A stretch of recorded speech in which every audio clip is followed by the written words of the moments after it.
मेहरानगढ़ का किला, सूर्य का किला।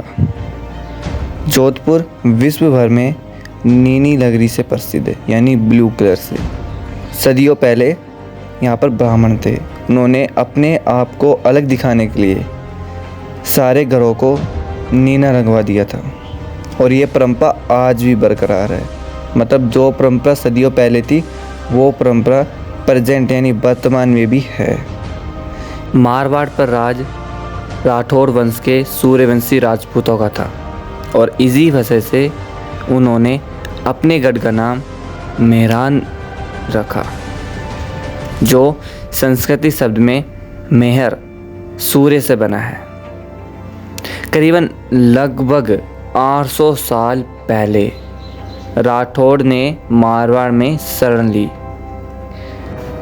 फिर 1459 में राठौड़ राजा जोधा ने मेहरानगढ़ किला बनाने की शुरुआत की। ये वो दिन था जिस दिन राव जोधा ने सोचा कि अब हमें किला बनवाना चाहिए। राव जोधा को लगा कि अब राठौड़ के लिए और अपने खुद के लिए और अपनी राजधानी बनाने का समय आ गया। पर यह सब बनाने से पहले उसने इस इलाके की अच्छी तरह खोज की थी।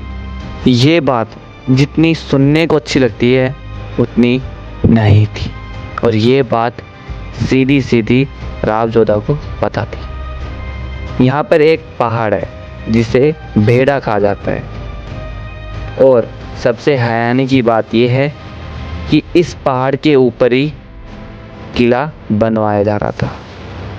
और इसके ऊपर किला बनवाने का मतलब था इस विशालकाय पर्वत से लाखों टन पत्थरों की कटाई, जो कि एक देखने में ही इम्पॉसिबल थी, जो बिल्कुल ही नहीं हो सकता था। फिर भी राव जोधा ने बोला कि यहाँ पर किला बनाएंगे।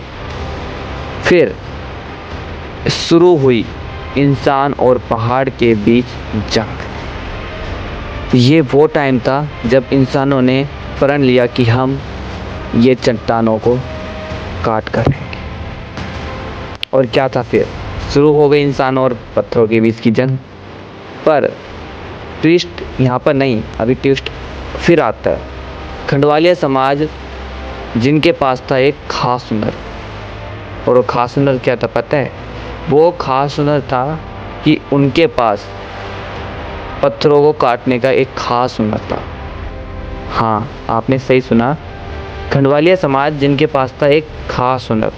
स्थानीय लोग पत्थरों को खंड भी बोलते थे, जो वहाँ के लोग थे वो पत्थरों को खंड भी बोलते थे। और खास हुनर क्या था पता है?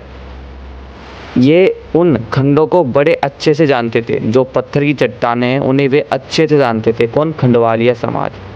फिर स्थानीय ज्ञान और मामूली औजार से शुरू हुआ एक महानिर्माण, जिसका? मेहरानगढ़ किला का। ये लोग पत्थरों को ठोककर उनकी वाइब्रेशन को सुनकर उन्हें पता लग जाता था कि चट्टानों में दरार कहाँ है। ये हुनर था किसमें? खंडवालिया समाज में। वो पत्थरों को इस तरह ठोकते थे कि उनको वाइब्रेट होता था पत्थर, तो उनको सुनकर ये पता लग जाता था कि इसमें दरार कहाँ पर है। और जब उनको दरार पता लग जाती थी तो उनकी कमज़ोरी भी पता आ जाती थी कि पत्थर कहाँ से कमज़ोर है, वो कहाँ से टूटेगा। और यह सुनकर उनको पता लग जाता था कि अब यहाँ से पत्थर को काट सकते हैं। यह हुनर खंडवालियों ने पीढ़ियों से सीखा था, और धीरे धीरे खंडवालियों ने पत्थरों को काटकर एक नया आकार दे दिया, जो कि पृथ्वी से 353 फीट ऊपर तक था। एक तरह आप मेहरानगढ़ किले की हाइट भी ये लगा सकते हो कि इतनी ही थी। ठीक है। इनके अलावा एक और समाज था। हाँ, खंडवालिया समाज तो था, जो एक अपने आप में ही हुनर था उनके पास, पर इनके पास एक और समाज था जो दूसरे काम में माहिर था।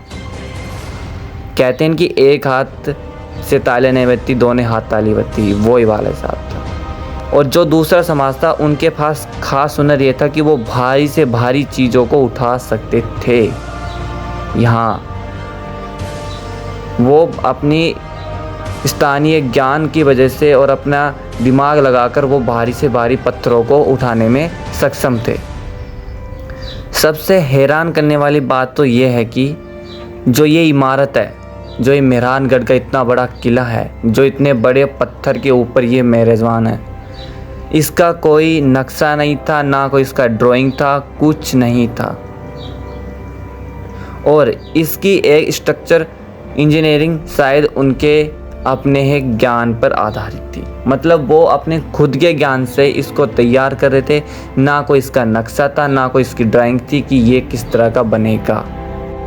इस किले की जो इमारत थी, मतलब दीवारें, जो तोप के मोटे से मोटे गोले को भी सामना कर सकती थी। मतलब मेहरानगढ़ जो किला था, जो उसकी इमारत, जो दीवार इतनी मजबूत थी कि कितनी भी तोपें, उसके मोटे मोटे गोले अगर उसके ऊपर दाग दिए जाए फिर भी वो मजबूत थी।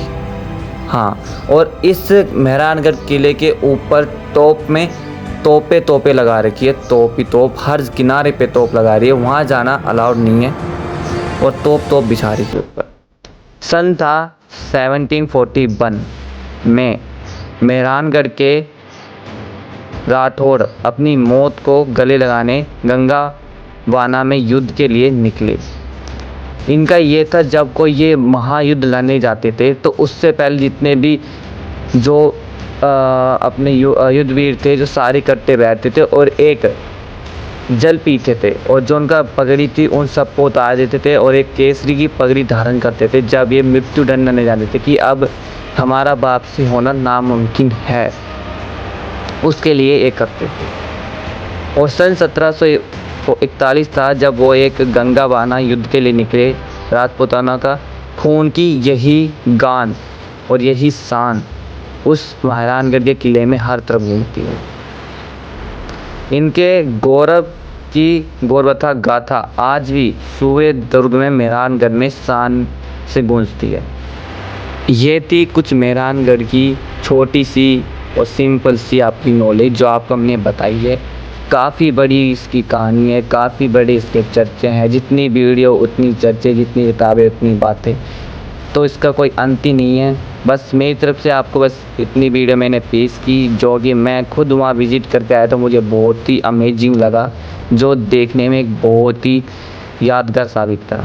अगर आपको हमारी ये वीडियो और ये जानकारी अच्छी लगी तो वीडियो को लाइक ज़रूर करना, कमेंट ज़रूर करना कि आपको कैसी लगी, और अपने दोस्तों को ज़रूर शेयर करना कि जा भाई तू भी देखे, वीडियो अच्छी है और मेहरानगढ़ जाके आओ। किला बहुत ही अच्छा किला है, जो साफ़ सुंदर, जो चीज़ें हैं बड़ी अच्छी है, जो वहाँ का मैनेजमेंट है इस टाइम बहुत ही बढ़िया है, साफ़ चीज़ें सुंदर, एकदम पुरानी चीज़ें जैसी है वैसी ही रख रखी है।